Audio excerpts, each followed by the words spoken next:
ನಮಸ್ಕಾರ ಕರ್ನಾಟಕ ಅಂತ ಒಂದು ಪಂಚ್ಲೈನ್ ತಗೊಂಡು ರಾಹುಲ್ ಅವರು ಸ್ವಾತಿ ಸುದ್ದಿ ಅಂತ ಈ ಒಂದು ಚಾನಲ್ ಸ್ಟಾರ್ಟ್ ಮಾಡ್ತಾ ಇದ್ದಾರೆ ಮಾರ್ಚ್ 8ರಿಂದ.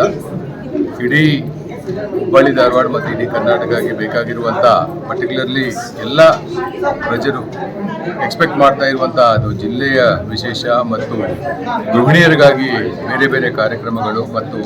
ಮನೋರಂಜನಾ ಮತ್ತು ಶಿಕ್ಷಣ ಬಗ್ಗೆ ಮಾಹಿತಿ, ಅದೇ ಥರ ಧಾರ್ಮಿಕ ಪ್ರದೇಶಗಳ ಬಗ್ಗೆ ಮಾಹಿತಿ, ಅದರ ವಿಶೇಷತೆಗಳನ್ನು ಎಲ್ಲ ಹೊಂದಿರಿಸಿ ಈ ಒಂದು ಚಾನಲ್ ಮೂಲಕ ಇಡೀ ಕರ್ನಾಟಕ ಜನರಿಗೆ ತಲುಪಿಸುವಂಥ ಒಂದು ಕೆಲಸ ಏನು ಮಾಡ್ತಾ ಇದ್ದಾರೆ ರಾಹುಲ್ ಅವ್ರಿಗೆ ಮತ್ತು ಅವ್ರ ತಂಡದವರಿಗೆ ನಾನು ಈ ಸಂದರ್ಭದಲ್ಲಿ ಶುಭ ಹಾರೈಸ್ತಾ ಇದ್ದೇನೆ. ಈ ಒಂದು ಚಾನಲ್ ಸ್ವಾತಿ ಸುದ್ದಿ ಮುಂಬರುವ ದಿನಗಳಲ್ಲಿ ಇನ್ನೂ ಹೆಚ್ಚಿನ ರೀತಿಯಲ್ಲಿ ಜನಪ್ರೀತಿ ಗಳಿಸಿ ಇನ್ನೂ ಹೆಚ್ಚಿನ ರೀತಿಯಲ್ಲಿ ಎಲ್ಲ ಜನರಿಗೆ ಮುಟ್ಟುವಂಥ ಕೆಲಸ ಇವರು ಮಾಡಲಿ ಅಂತ ನಾನು ಈ ಸಂದರ್ಭದಲ್ಲಿ ಶುಭ ಹಾರೈಸ್ತೇನೆ.